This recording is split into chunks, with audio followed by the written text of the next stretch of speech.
Então, a nossa próxima palestra, a professora doutora Carolina Panis, vai falar um pouquinho para nós sobre agrotóxicos e neoplasias. Bom dia a todos.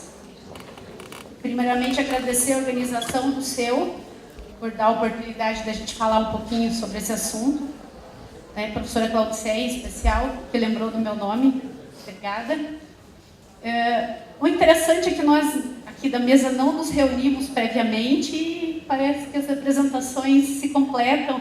Uma coisa interessante, né? A gente acha que está fazendo uma coisa que todo mundo está fazendo, mas, na verdade, cada um tem o seu nicho específico de trabalho. Isso é muito bom. Eu vou falar um pouquinho sobre essa questão, então, dando continuidade na exposição crônica, falar um pouquinho da questão dos agrotóxicos e do câncer. A minha área de formação não é agrotóxico, eu caí de paraquedas no agrotóxico, na verdade, né? A gente começou a mexer com isso tem um ano e pouquinho, mas a minha área de formação é câncer, né? Então, é interessante como esses dois assuntos se encontraram na minha vida de uma maneira bastante curiosa, que eu vou contar para vocês mais para frente.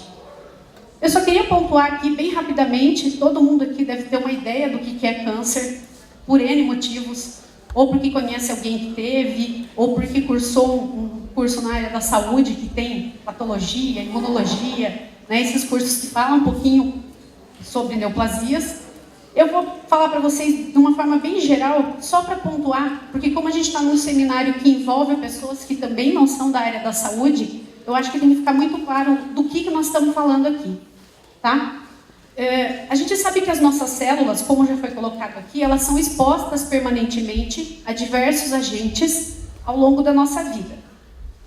Grande maioria desses agentes, a gente vai ter contato através de alimentação e exposição ambiental, tá? Quando a gente é criança, o sistema que a gente tem para contrapor essas ameaças funciona muito bem, né? É como se fosse uma poupança. Eu tenho uma poupança com uma determinada quantidade de moedas que a gente vai chamar de sistema de reparo e antioxidantes. Então, a gente tem um desafio, uma agressão, né, para o nosso DNA, rapidamente esse reparo acontece quando a gente é jovem. Se a gente vai envelhecendo ao longo do tempo, esse sistema de reparo vai deixando de funcionar. Além disso, se a gente não se alimenta corretamente, né, tem vários fatores aí, se o ambiente é adverso, a gente tem uma soma de fatores que não favorece o reparo celular. Com isso, a gente fala, né, que acontece o acúmulo de lesões, essas lesões passam a ser fundadas no nosso genoma, permanentes nos nossos genes, e com isso vem a possibilidade de uma dessas lesões acontecer no sistema de reparo. Esse é o grande problema. Todo mundo aqui já teve câncer e não sabe. A grande maioria de nós, claro que alguns infelizmente sabem, né? Tiveram sintomas, diagnosticaram. Mas para vocês terem uma ideia, é uma coisa que eu falo para graduação em sala de aula, ao longo da nossa vida a gente chega a desenvolver de 6 a 8 tumores. E a gente nem sabe o que desenvolveu. Por quê? Porque a gente tem uma vigilância imunológica que, quando uma célula passa a se comportar de uma maneira diferente, o sistema imune vai lá, reconhece e destrói essa célula. Isso, normalmente, quando a gente é jovem, né? Com o passar do tempo, a gente vai começar a acumular, então, essas lesões, e mesmo que essa célula se apresente de uma maneira diferente para o nosso corpo, o sistema imune também vai envelhecer, e lógico que essas células são muito espertinhas e conseguem se esconder, né? E vai acontecer o processo que está mostrado aqui de uma maneira muito simples, só para a gente situar o que é câncer, então. Várias substâncias, para nós hoje o exemplo vai ser agrotóxico, são chamadas então de carcinógenos, são substâncias capazes de gerar alterações no nosso DNA, né? Essas alterações são permanentes, uma única mutação normalmente não vai gerar um câncer, o que vai fazer essa alteração se transformar num tumor é o acúmulo dessas mutações, dessas mudanças genéticas. Então, vem aquilo que a gente ouve falar, que a gente conhece, quem já acompanhou algum parente, né, algum familiar no médico, a gente faz aquela pergunta, o tumor é benigno ou é maligno? Né? Em que momento da doença essa pessoa está? Ela está no início, ela está no final? Tudo depende dessa exposição. Né? quanto mais exposição eu tenho, mais transformada essa célula fica e maior é a chance dela acumular mutações e se tornar uma célula maligna, uma célula invasora. O que a gente tem que ter em mente é que um tumor maligno é capaz de invadir. Tumor benigno tem uma taxa de multiplicação normalmente muito baixa e pouca capacidade de invasão. Então é mais fácil se a gente gravar dessa forma. Tumores invasores vão ser caracterizados como tumores malignos. Essa questão do câncer, apesar de parecer que ela é muito estudada e que todo mundo dá muita atenção para ela, né? Na verdade é bastante negligenciada. A gente sabe que tem aí cerca de 20 milhões de pessoas no mundo com câncer. Esses dados são do INCA, do Instituto Nacional do Câncer, atualizados para 2016. A gente sabe que nesse ano são estimados só no Brasil 600 mil novos casos de câncer, né? Não é pouco. A gente pega o C1, daqui como referência, ele está abarrotado de paciente. Se alguém teve a oportunidade de chegar um dia de manhã no C1, né? Tem uma agenda aí com 100, 150 pessoas esperando atendimento todo dia. É muita gente, né? E por isso, tudo que foi falado aqui em relação à nossa região é um fator agravante. Tem alguma coisa acontecendo aqui que está deslocando para esse tipo de doença crônica. Enfim, é uma doença de alto impacto socioeconômico, segunda causa de morte global, né? No caso do Brasil, 190 mil mortes por ano. E o interessante é a gente saber essa informação aqui, que 1/3 dos casos de câncer poderiam ser evitados. Né? Todo mundo aqui evita câncer. Vocês fazem exercício físico, tem alimentação, na medida do possível, né? Balanceada, evitam os carcinógenos, que sabidamente, né? O sol sem protetor solar, radiação. A gente tenta, na medida do possível, evitar tudo isso. Né? Porém, parece que a gente está perdendo essa batalha. Aqui, só para situar rapidamente, esse mapa, na verdade, é o dado mais importante que eu acho que o INCA traz para nós, que moramos aqui na região sul.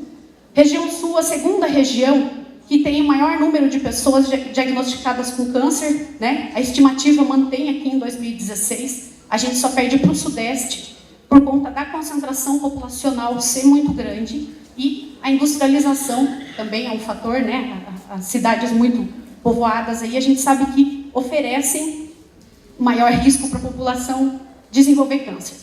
Tá? Então, a gente tem esse número aqui como segunda população do país. Por quê? Se a gente parar para pensar. A gente vive uma vida muito boa aqui na região sul.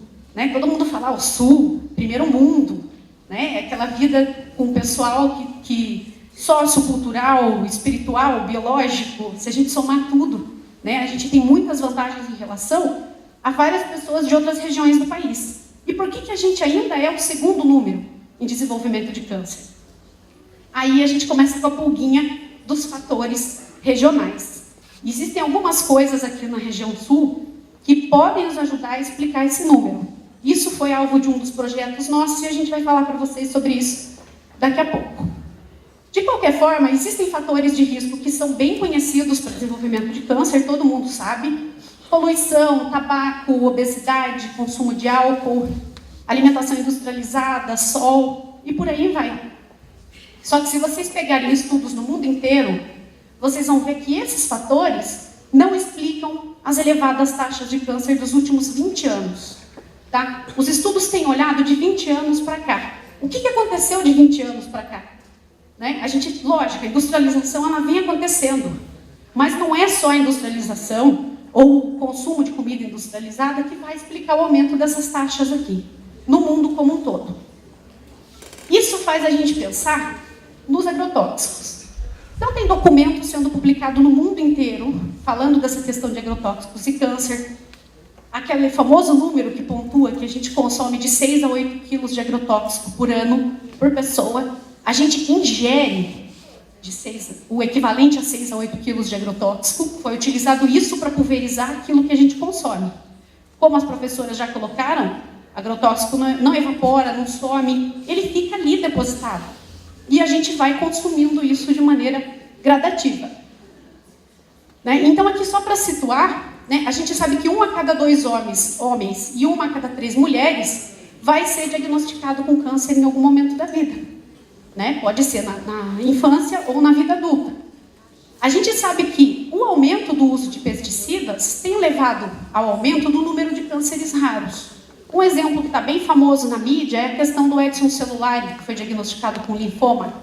Linfoma é uma das doenças que teve o seu aumento estimado em 7 a 8 vezes nos últimos 20 anos. Alguma coisa aconteceu nos últimos 20 anos que levou ao aparecimento de cânceres raros, assim, de uma maneira explosiva. E o detalhe, a gente não está preparado para lidar com isso. A gente não tem estudo, a gente não tem droga para tratar esses pacientes, a gente tem um índice de óbito elevadíssimo, principalmente em paciente pediátrico. Então, a gente tem que parar para pensar que tem alguma coisa acontecendo, tá? Por que essa explosão, então, desses cânceres raros?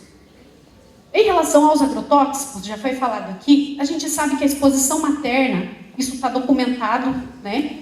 Filhos de mães expostas, o filho não precisa ser exposto, mas se a mãe dele foi exposta na gestação, ele pode desenvolver neoplasia hematológica, né, na sua primeira infância ali, até os 6 anos.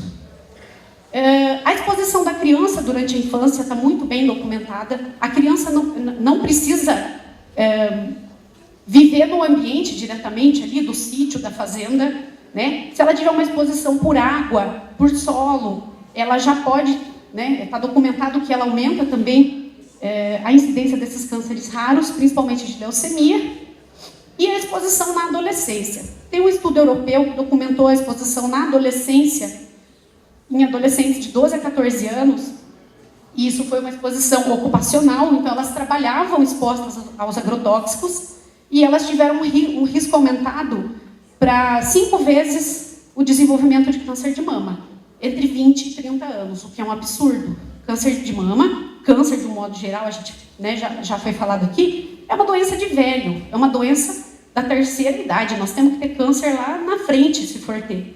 E não é o que acontece com essas pessoas que estão expostas, né? Foi falado aqui da questão da população ser exposta de uma forma geral, mas a preocupação hoje dos estudos é principalmente com a população diretamente exposta.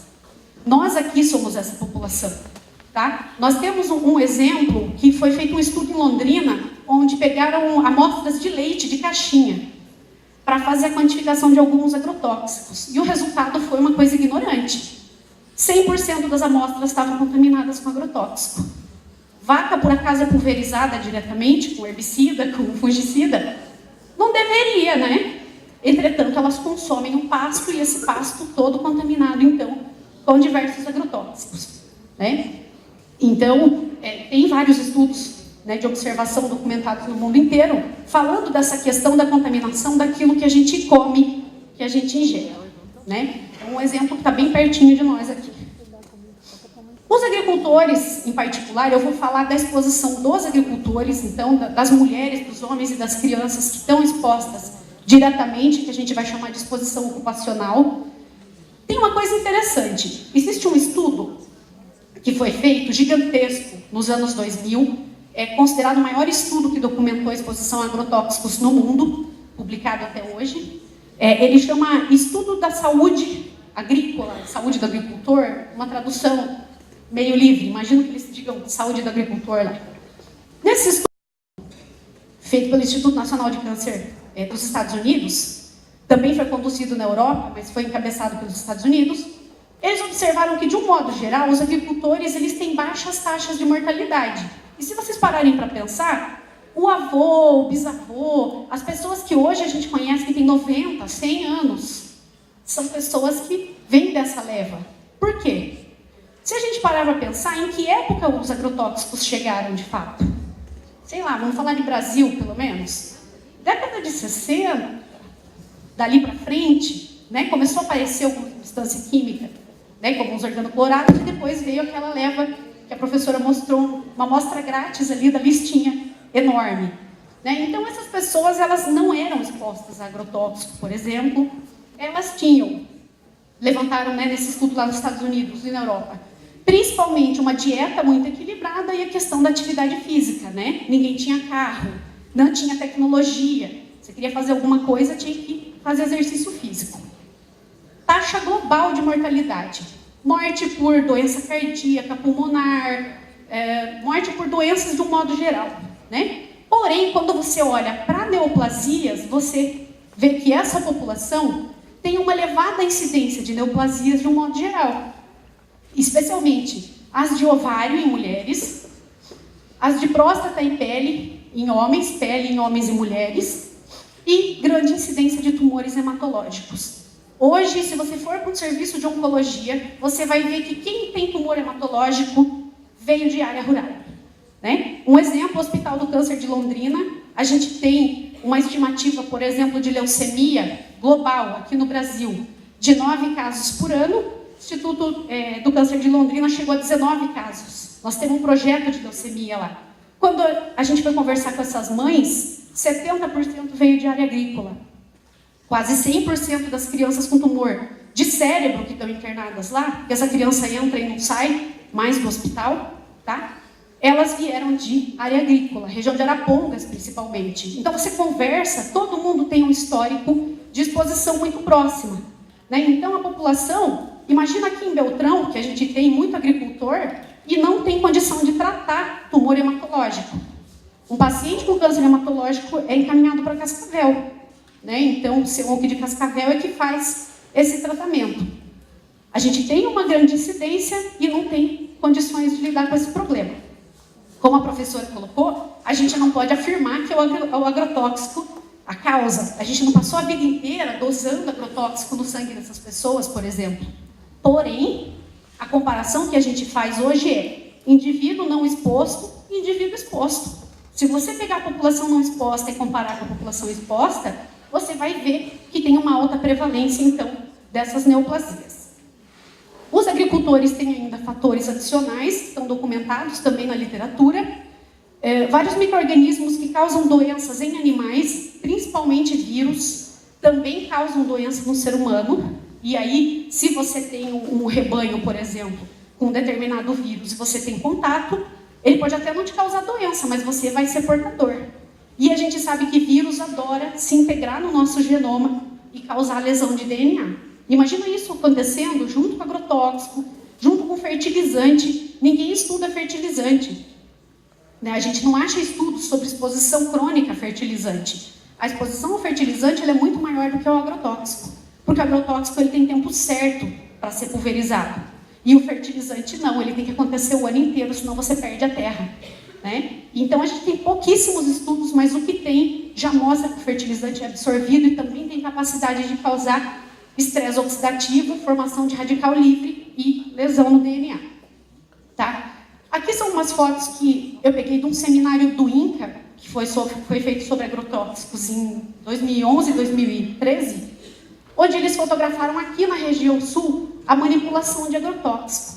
É uma pena que o nosso projetor não está ajudando muito, mas a gente percebe que as pessoas elas não têm equipamentos de proteção individual, né? Que a manipulação ela é feita de uma maneira muito tosca, dentro de um barril, com um pedaço de madeira, né? E aquilo tudo caindo ali, que dá para ver, ó, derramando por fora do barril, né? E que eles têm um aparelho adaptado para fazer a pulverização disso na lavoura. Né? Uma pessoa vai sentada aqui no tratorzinho e vai pulverizando isso para cima, nesse caso, né? Que é um cultivo de uva, e vai tomando esse banho, sem ter proteção nenhuma.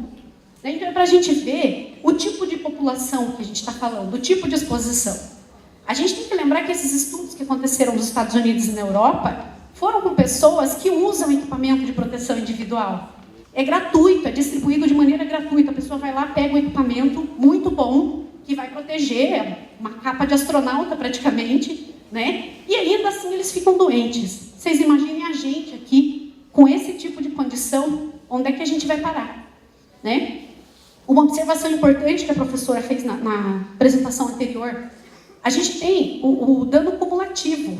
Se a gente parar para pensar que lá na década de 60, começou essa coisa toda de uso massivo de agrotóxico, quem que é esse paciente que nós estamos atendendo no CEONC hoje?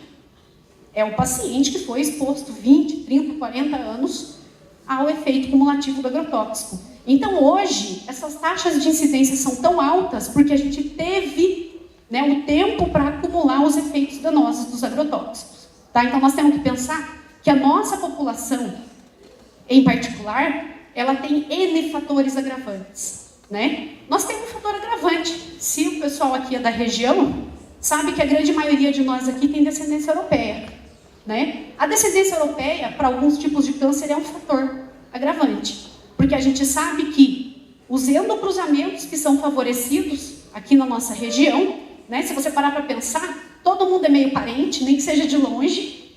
Isso propicia o aparecimento também de vários tumores sólidos. Então, olha quanta coisa nós estamos acumulando, né, aqui na nossa população para ajudar a explicar por que a gente tem tanta neoplasia. Aqui, só para pontuar para vocês, já foi bem falado na primeira e na segunda apresentação, esse agrotóxico, depois que ele entra no nosso corpo, ele vai passear e ele não vai mais embora, né? A gente chama isso de farmacologia dos agrotóxicos. Existem várias moléculas, elas são todas pequenininhas, a gente chama isso de moléculas de baixo peso molecular, né? Elas entram com muita facilidade no nosso corpo. E tudo que é pequenininho vai parar no cérebro, por exemplo. Por que agrotóxico está tão associado com o desenvolvimento de tumor neurológico? Porque essa molécula chega lá no cérebro e fica acumulada com muita facilidade. Né? A gente tem a pele como uma porta de entrada muito importante. Não adianta lá o fazendeiro coloca a máscara, né? O pessoal do sítio coloca a máscara, mas fica com o braço de fora. O agrotóxico cai e ele nem se incomoda em tirar aquilo, ainda leva a roupa para a mulher lavar lá em casa. A mulher passou a ser também exposta.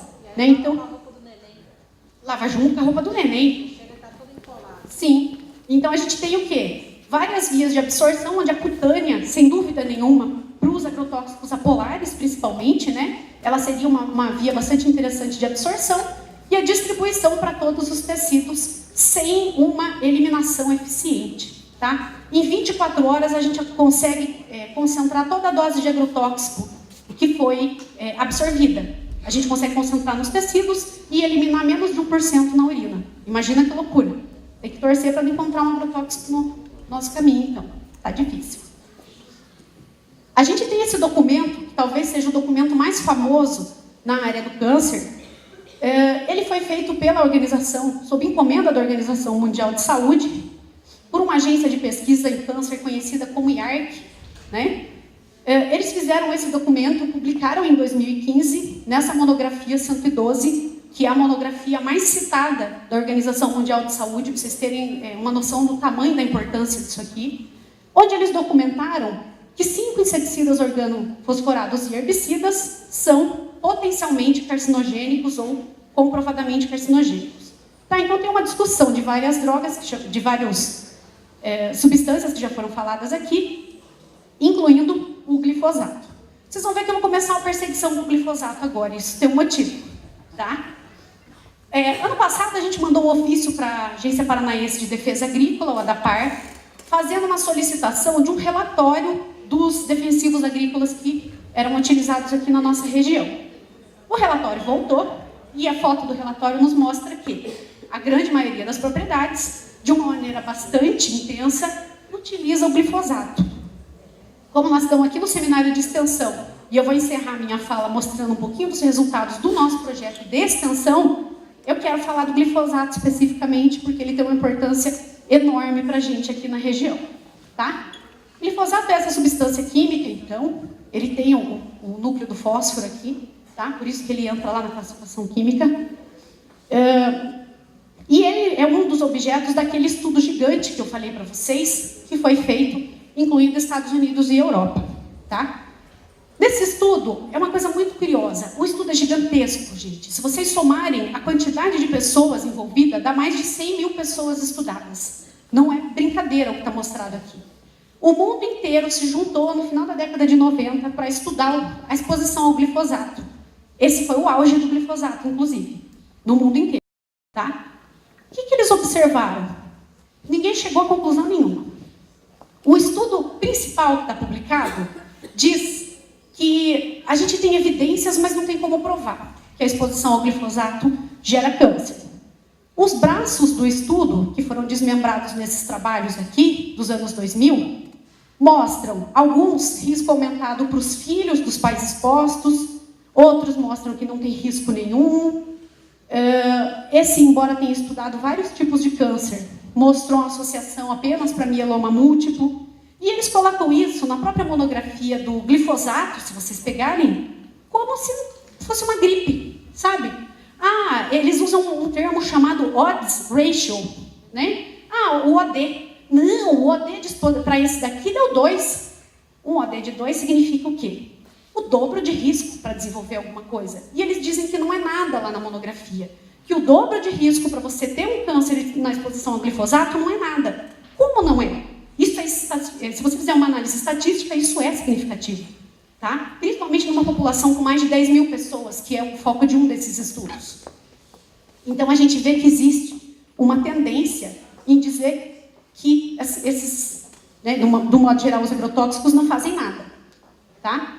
Então, a principal neoplasia que está evidenciada até hoje relacionada ao glifosato é o linfoma não Hodgkin. Né? Linfomas são cânceres do sistema hematológico que vão afetar o nosso sistema imunológico. Vocês imaginem a confusão. Eu não falei para vocês que se nascer uma célula, aparecer uma célula cancerosa no nosso corpo, o sistema imune vai lá e combate? Por isso que todo mundo aqui não desenvolveu os seus 6 a 8 tumores aí? Pois é. Nesse caso aqui, ele vai direto no sistema imune e acabou. Você não tem como combater. Tá? É uma neoplasia muito comum na infância e na vida adulta, principalmente na fase dos 60 anos. Só que, parem para pensar no que vocês já ouviram falar de linfoma, dos famosos aí, que a gente sempre tira um exemplo. Gianecchini, a Dilma, o Edson Celulari, eles são pessoas jovens. A Dilma, quando teve o linfoma, ela era jovem para o tipo de linfoma que ela desenvolveu. Né? Então, a gente sabe que a única neoplasia comprovadamente relacionada com o glifosato seria o desenvolvimento aí do linfoma, que aumentou, então, exponencialmente a sua taxa de incidência nos últimos 20 anos, né? Em torno de 7 vezes a incidência que era esperada. Esse estudo de 2003 foi o estudo que chegou a essa conclusão, né? Nos Estados Unidos, estudou mais de 5 mil indivíduos, e ele foi seguido em toda a Europa, né? Em vários países, principalmente na Suécia e na França, foram feitos esses estudos, e todos eles chegaram à mesma conclusão. Quem é exposto a glifosato tem um risco aumentadíssimo de desenvolver neoplasias hematológicas, principalmente o linfoma não Hodgkin. Isso daqui, gente, já não entra naqueles estudos, do estudo grandão anterior que eu falei para vocês. São os mesmos autores que decidiram por conta, quando aquele estudo acabou, continuar fazendo essa investigação. Muito curioso. Eu fui olhar um desses estudos, dar aquela folhadinha básica, com um olho um pouquinho mais... Vamos dar uma lida para ver se a gente acha alguma coisa diferente para levar para o pessoal. Um dos autores que está em todos esses estudos é consultor da Monsanto. Vocês sabem que o glifosato é filho da Monsanto, né? Ninguém aqui gosta da Monsanto, pelo visto, né? É muito curioso que em todos os estudos você tem que fazer a declaração de conflito de interesse. Todo mundo aqui publica trabalho, faz parte desse mundo científico, tem que fazer essa declaração. E o bonitão colocou lá que ele é um consultor pago pela Monsanto. Vocês acreditam, então, na negatividade daquele estudo que envolveu quase 100 mil pessoas? Eu parei de acreditar a hora que eu li isso. É um estudo tendencioso, com certeza, porque esse cara aqui é um dos pesquisadores líderes que fez essa investigação. Então, hoje, se a Monsanto bate no peito e fala, não, glifosato é seguro, isso aqui é do site da Monsanto, ele é usado há mais de 40 anos, tem mais de 800 estudos demonstrando a sua segurança. Ah, mas se eu pagar para você fazer um estudo, você não pode me devolver um resultado negativo. Né? Que cientista é esse, para começar, que se sujeita a esse tipo de coisa?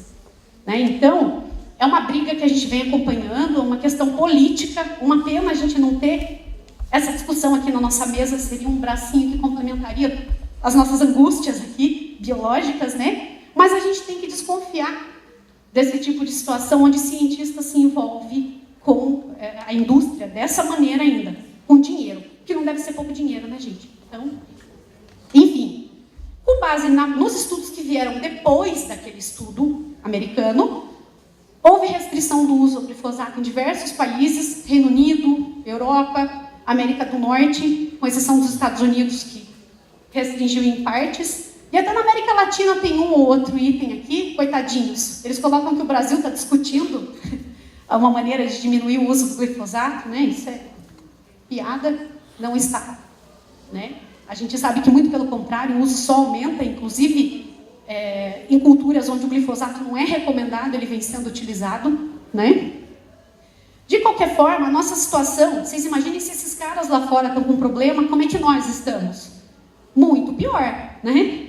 Aqui no Brasil a gente não tem estudos sobre efeito da exposição crônica, não tem. O que tem foi observacional, muito pontual. A gente teve um derramamento de agrotóxico na década de 60 e a população que sobreviveu desse derramamento hoje lida com problemas neurológicos, infertilidade e câncer. É isso que nós temos aqui no Brasil. E é um lugar muito difícil de fazer pesquisa, né? Então, a gente tem mais problema ainda para levar essa situação para frente.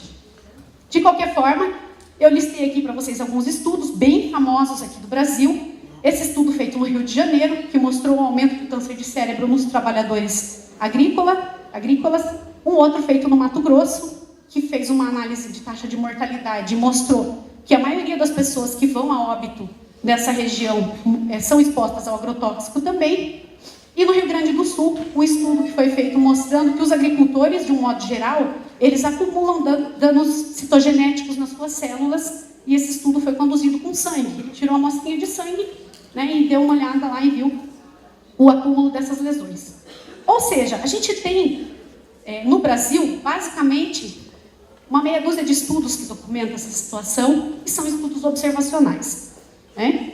A gente tem algumas campanhas de enfrentamento que começaram em 2010, bem discretas. Eu passei pelo INCA, fiz meu pós-doutorado lá, metade do meu doutorado, fiquei 4 anos no Rio de Janeiro e nunca ouvi falar sobre agrotóxico no período que eu estava dentro do INCA. Tá? Então, existe no papel uma campanha de enfrentamento, tá? Mas que não enfrenta muito mais, porque depende do enfrentamento político, na verdade. Então, eu só listei aqui para vocês que eles têm alguns planos de enfrentamento. O INCA participou do documentário famoso, O Veneno Está na Mesa, né? Deu apoio financeiro e mão de obra para fazer isso.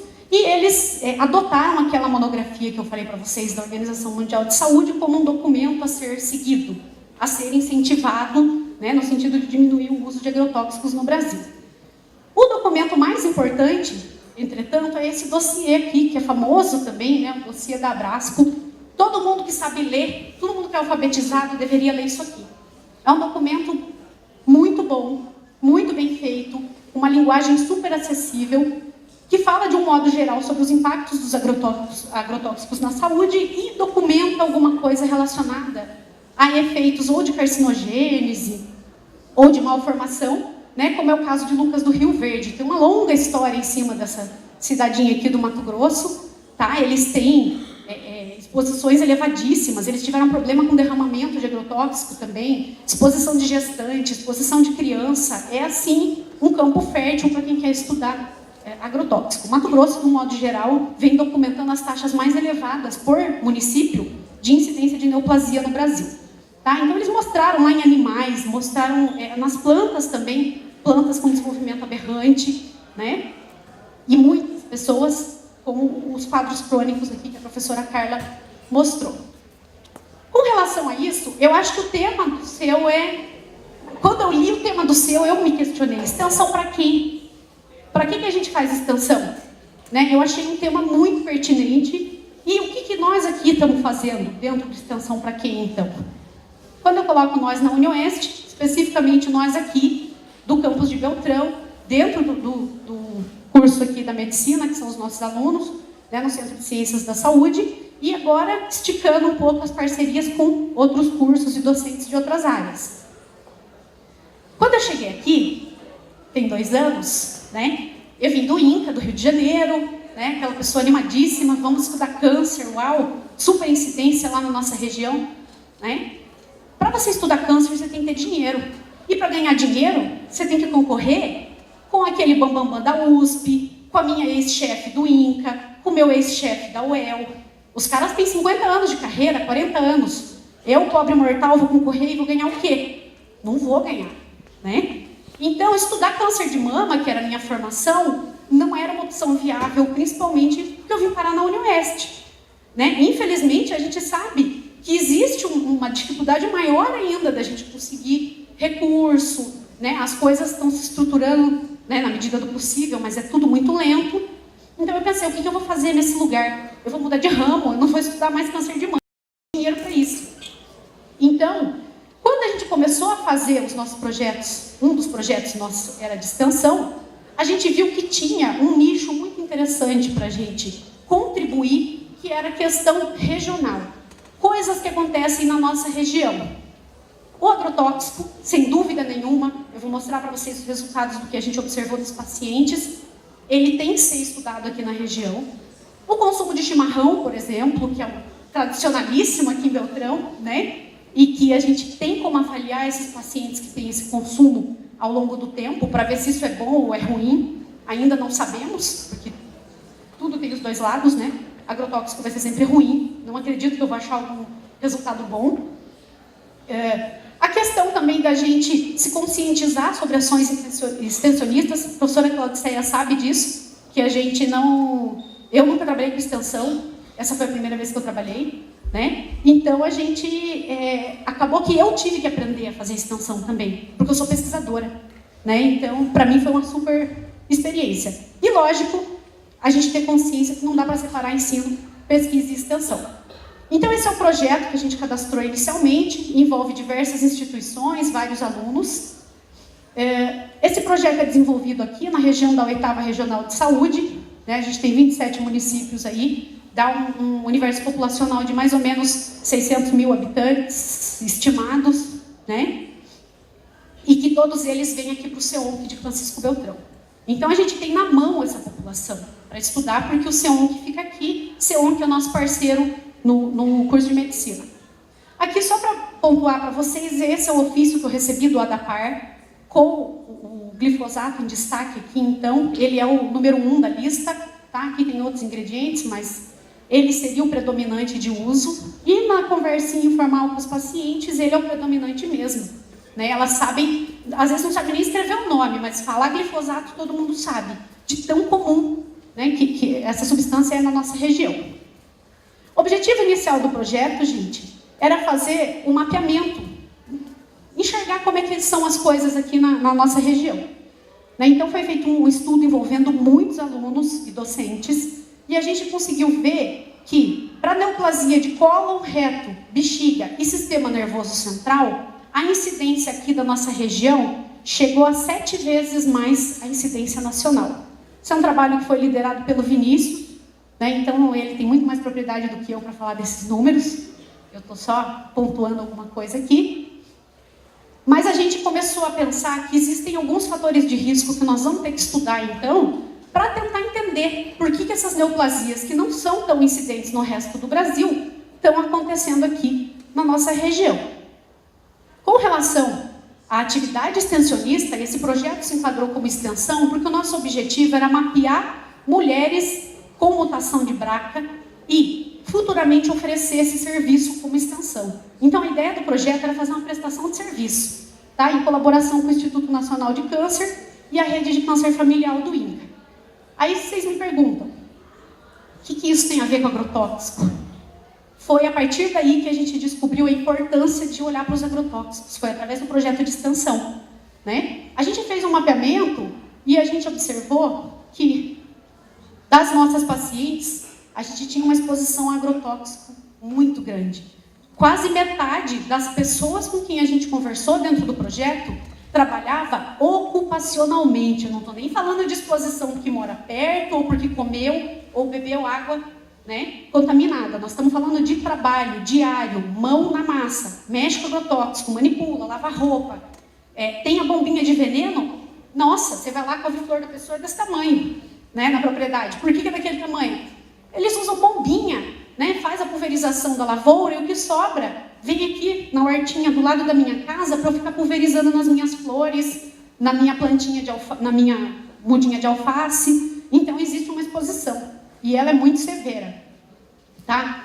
Então o resultado mais importante do nosso trabalho de extensão não foi mapear o BRCA, que está sendo mapeado ainda, foi descobrir essa exposição elevada aos agrotóxicos. Então aqui só para pontuar para vocês, 60% dessas mulheres com câncer de mama, eu foquei em câncer de mama porque é a área que eu me formei, né, de doutorado e pós-doc, Elas têm idade jovem ao diagnóstico. A média de diagnóstico de câncer de mama no Brasil, 54 anos. Nós temos uma paciente no SEONC com 23. É muito jovem, tá? E ela não tem mutação nenhuma que explique. Porque às vezes o caso jovem está associado com aquela mutação que a Angelina Jolie tem na família dela, sabe? Não é essa a situação dessa paciente. Então a gente tem que pensar. E ela é agricultora, tá? E além disso, presença de doença avançada. O paciente chega para nós numa situação onde a gente não tem muito o que fazer por ele, né? A paciente já chega com doença espalhada, a paciente já chega quimioresistente, ela faz quimioterapia, não responde, evolui mal. Então tem que pensar que esses fatores são fatores que agravam a situação do câncer aqui na nossa região. Esse aqui é um trabalho que foi feito pela Giane, nossa aluna da medicina, iniciação científica, onde ela foi olhar o perfil dos tumores que estavam acontecendo aqui na nossa região, e ela viu que aqui, que é essa barrinha azul, a gente tem a predominância de um subtipo de tumor que é bem agressivo, e que isso é muito maior, né, a prevalência desse tumor, do que no resto do mundo. Se a gente comparar com o Brasil, vai ser a mesma coisa.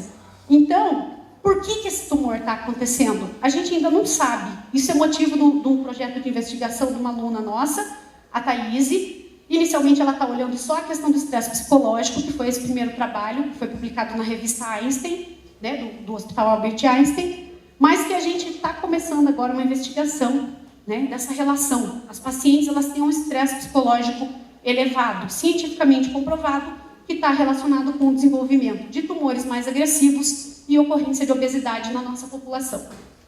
Tá? Então, dentro disso, esse projeto está no início, nós estamos mapeando muita coisa, agrotóxico virou o nosso foco mesmo, né? A gente vem fazendo várias ações aí de extensão dentro dessas atividades, e tudo isso com a parceria de diversas instituições, né? Como eu falei para vocês, eu caí de paraquedas no agrotóxico, eu só não fiquei voando, porque a gente tem um especialista aqui na nossa instituição, que é o professor Luciano, que me deu a mão, o braço, que nós estamos aí fazendo uma parceria para entender melhor essa situação, né? Porque o pessoal da geografia, eles têm condição de dar essa contribuição em relação ao ambiente, que eu não tenho noção, eu não tenho essa formação, então para nós é importante fazer então a extensão de uma maneira também multidisciplinar, né? E as professoras de Cascavel, que nós estamos começando aí um namoro, uma conversa né, sobre como a gente juntar tudo isso que nós falamos aqui e um ajudar o outro, porque no final somos todos UniOeste, né? Então vai dar tudo certo. Agradecer a atenção de vocês. Obrigada.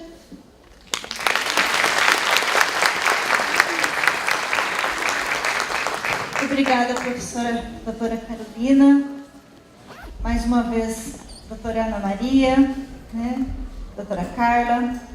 E pedimos desculpa aí pelo adiantado da hora, passamos um pouquinho do prazo, mas a gente ainda tem 15 minutinhos aí para perguntas. Então, se alguém tiver alguma pergunta, vocês querem fazer mesa para responder as perguntas?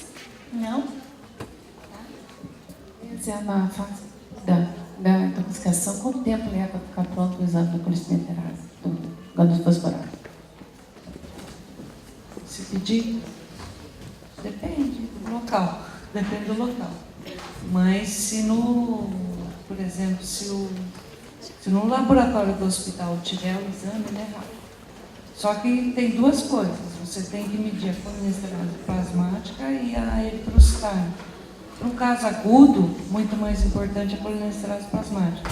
Grande parte de laboratório que tem o kit, ele pode ser medido por kit, vai ter a plasmática.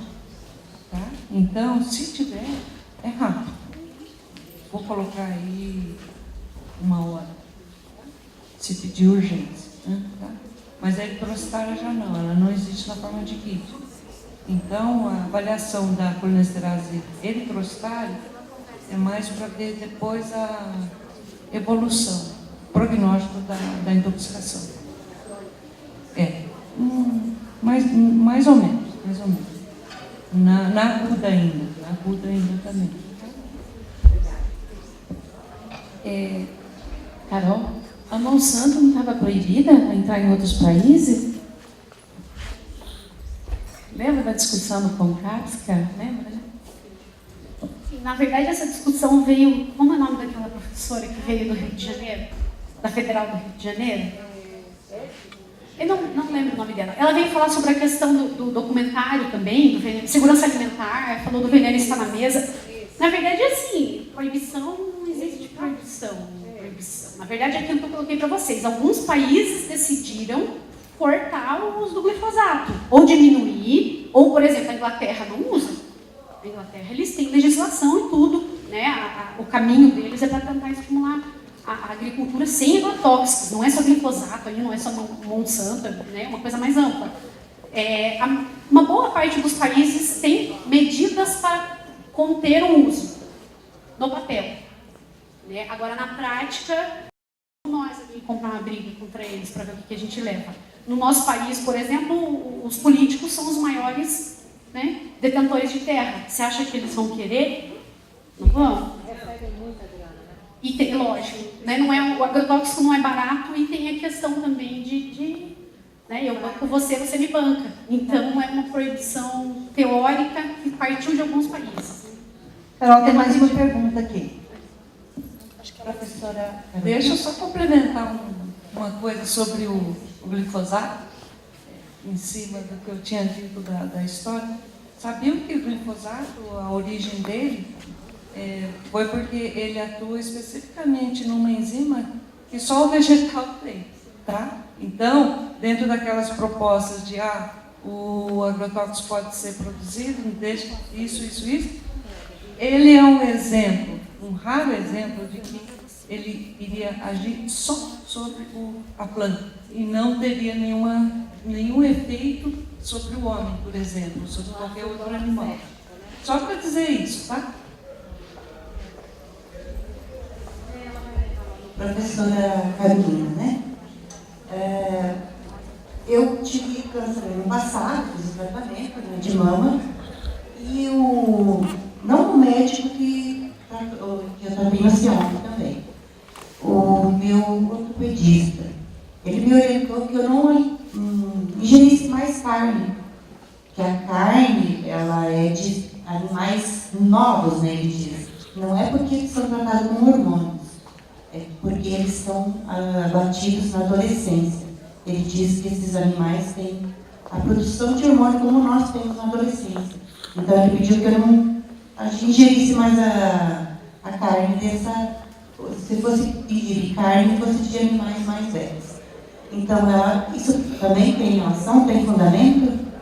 Tem. Aí, assim, não teria muito a ver com os agrotóxicos, a não ser que a gente olhasse essa carne pela possibilidade de efeito cumulativo ela estivesse contaminada, o que é muito possível, né? Mas a verdade aí, a preocupação dele é porque a carne vermelha, o metabolismo dela no nosso corpo gera radicais livres. E esses radicais podem se ligar no DNA, né, das nossas células e promover um novo tumor. Essa é a preocupação. Então, o cuidado com a alimentação no paciente que passa pelo tratamento, ele é maior, porque a gente sabe que ele já foi, né, suscetível uma vez e a gente tem que proteger para que isso não aconteça mais. Né? Ele deve ter explicado que a ideia, principalmente nesses primeiros 5 anos do diagnóstico, né, fazer esses cuidados e depois passa a ser o mesmo risco da população em geral, mas é mais para proteger contra a possibilidade de recidiva. Está muito correta essa observação.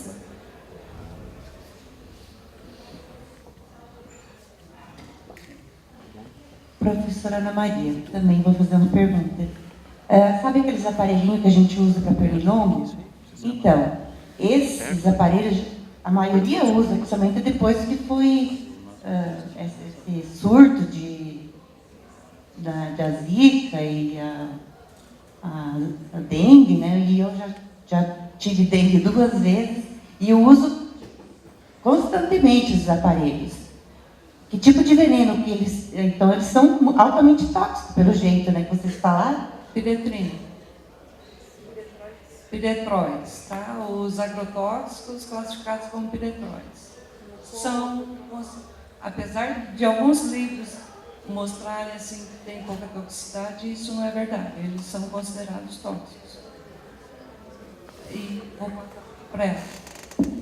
Só para pontuar, tem um estudo, gente, que foi feito na Europa, mostrando o risco entre a gente fazer essa exposição a esses componentes que são agrotóxicos, né, esse veneninho aí da tomada, e o risco de você pegar um dengue, um zika, né? Que risco você tem de óbito ou de desfecho ruim? Não sei se tem alguém aqui da 8ª Regional, da Secretaria de Saúde.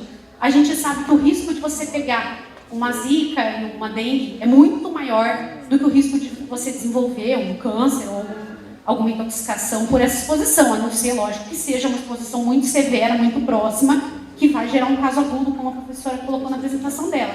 Tá? Mas o uso contínuo, até onde se sabe, recomenda-se até o uso do repelente, por exemplo, na gestante, mesmo não tendo estudo, porque o risco de você desenvolver um desfecho fatal ou muito grave no Zika e no dengue ainda é maior do que o risco da gente desenvolver alguma patologia crônica, até porque não tem estudo sobre isso ainda.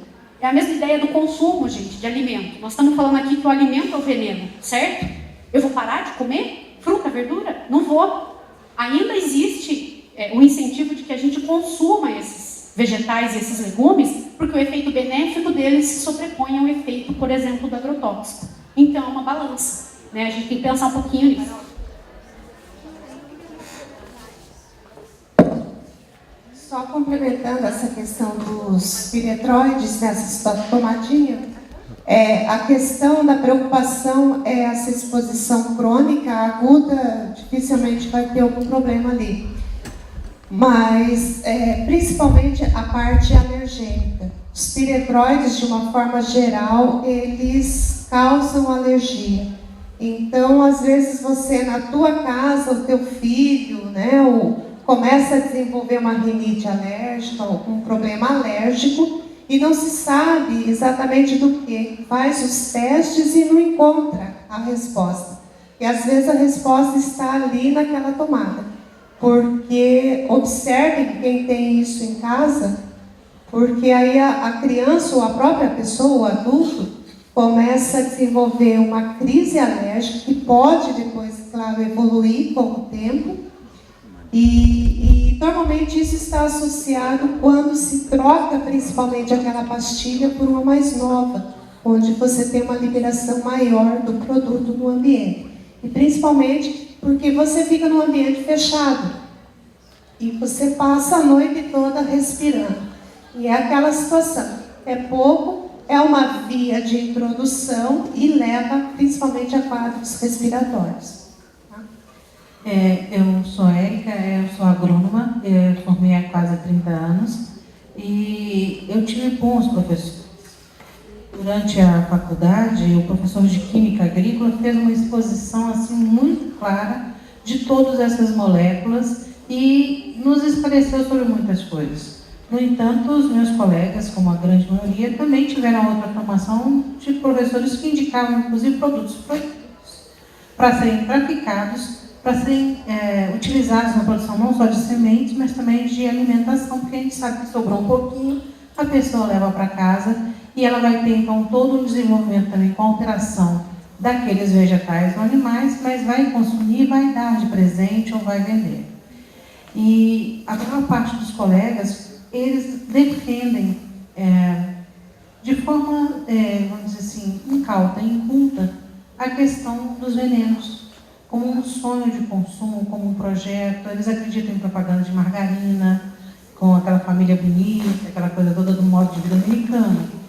E isso é muito da nossa educação. A gente foi colônia, continua sendo agora colônia dos Estados Unidos, mentalmente falando, eu penso. Existe uma publicação sobre agrotóxicos, vocês têm até um exemplar aqui na biblioteca, de agrotóxicos e meio ambiente, da Embrapa. Não sei se vocês conhecem essa publicação. Eu, assim, vi de glifosato, assim, andando na lavoura no ano passado, levando para ver os poucos agricultores orgânicos ilhados no meio daquele banho de herbicida dessecante, que depois a pessoa vai levar para casa um produto banhado com aquilo, que a atmosfera está lotada, que foi inclusive argumento de vários vendedores de veneno fazendo piada conosco, do tipo, você acha que vai fazer algum produto agroecológico, orgânico, pois a atmosfera está carregada de moléculas de veneno? Então era essa a argumentação dele. Depois eles foram orientados a não mais comentar sobre isso.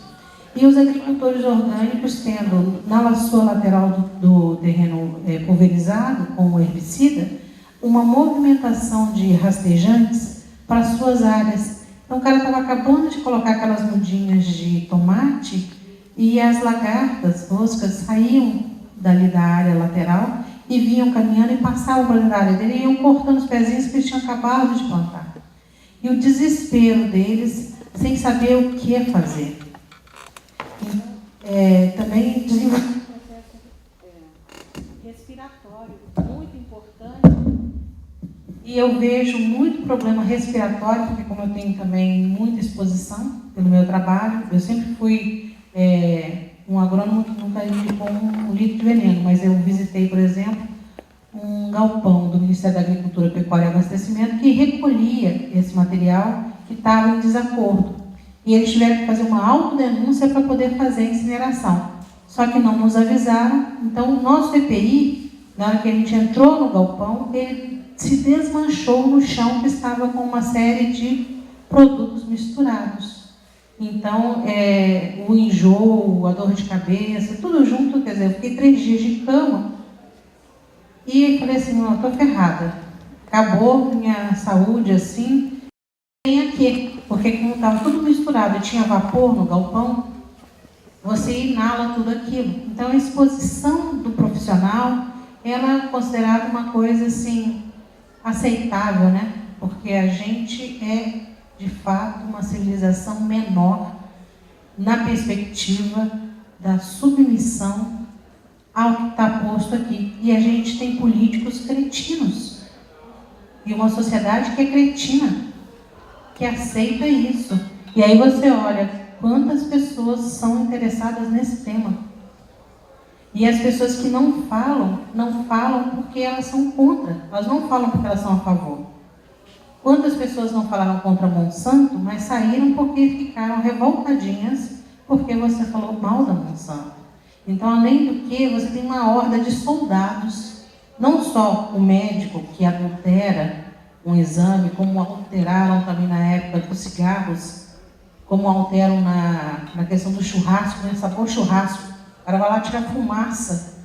E o pior que você tem de uma fumaça, e coloca chips, farofa, tudo do sabor churrasco, e você banha hoje as comidas num líquido cancerígeno e oferece com uma propaganda com papel, né, alumínio, toda livre de insetos, né, entre aspas, e comida gostosa e cheirosa. Todo mundo baba, né, porque a gente é bicho, bota cheiro bom, pronto, está muito ferrado, né? Então a gente está com o apêndice caudal, né, e o subcérebro abdominal determinando quem somos ainda. Muito obrigada pela exposição, assim, fiquei muito feliz de ver, né, tanta inteligência aqui nessa região. Bom dia a todos e todas. Parabenizar pela exposição das 3 palestrantes para esse tema fundamental, importância, que tem que se debater, né? Assim como parabenizar o mestre por trazer esse tema de debate aqui com a comunidade.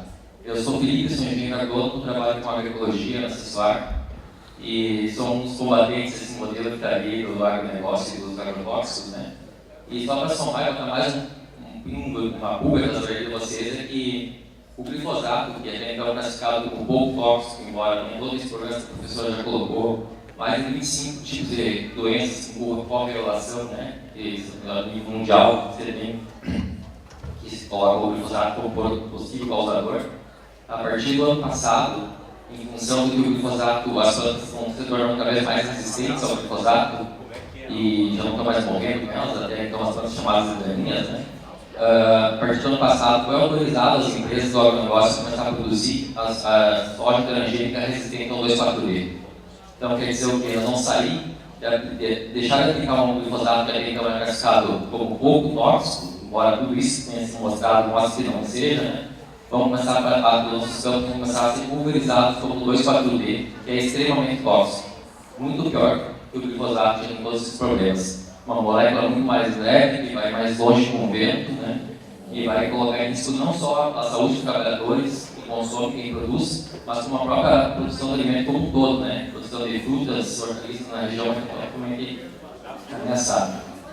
Mas sempre se coloca também a quando acessório, à disposição para debater esse tema na região, no que a gente puder somar e criar força para mostrar um outro modelo produtivo e alternativo a tudo isso que não dá todos os problemas, estamos aí para somar. Eu também sou aluno do mestrado Desenvolvimento Rural Sustentável de Rondon, e a temática lá é a questão da sustentabilidade. Acredito que o caminho é a conscientização de consumidores, e aí entra muito o papel da Acessuário e tantas outras entidades que já trabalham com a temática de produtos orgânicos. E eu tive muita, falar do meu caso também, tive muita exposição com agrotóxico. E eu não sei, talvez, como é que a gente diagnostica preventivamente? Todo mundo está cheio de agrotóxico aqui, a conclusão foi essa. A gente consome alimentos com agrotóxicos, às vezes até se vende como agrotóxico, mas às vezes o produtor vai pegar no mercado e vende na feira. Claro que não é regra, mas existe isso e o consumidor é enganado. Então existem formas, exames toxicológicos que se diagnostica preventivamente, porque a gente está ficando, nossa imunidade está baixando, né? Então, até agora, todo mundo que não teve câncer, a Lalinha teve, mas está curado, esperamos que sim, né? Daí a gente está combatendo isso, mas tem exames toxicológicos que identificam a quantidade de agrotóxicos que tem no sangue, é possível isso? Sim. Tem dinheiro? Tem muito dinheiro? Quer responder a pergunta? Ela passou para mim porque ia ser complicado. É o seguinte, não tem.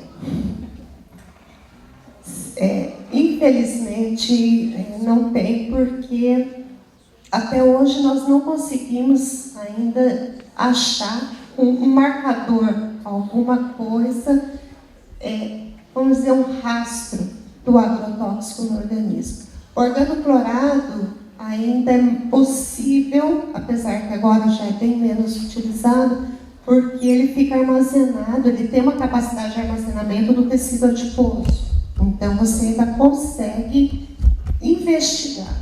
Agora, como foi colocada a questão de organofosforado, que leva depois a polineuropatia tardia e tal, você só vai ver a sequela, você só vai conseguir medir a alteração, mas o agrotóxico ele já saiu. Então, você, infelizmente, hoje, apesar de todas as metodologias, de tudo que nós temos, ainda não conseguimos ter esse tipo de exame para poder realmente colocar. E é aí que as empresas se pegam, elas se pautam nisso, porque para nós podermos provar que um agrotóxico causou aquele dano, nós não temos ele, nós não conseguimos medir. Então, nós temos aquele quebra-cabeça que eu coloquei, a partir desse sistema investigativo, que a gente consegue colocar e mapeando a vida daquela pessoa para levar até a exposição ao agrotóxico. O que tem hoje no Paraná, que foi instituído aqui, e que agora também está sendo modelo para outros estados, é a implantação de uma ficha que é de investigação para exposição crônica a agrotóxico. Ela é voltada principalmente para a parte mais para quem trabalha ou já ficou exposto por um tempo. Mas também não existe nenhum exame, nada. Como eu falei, é toda a parte investigativa.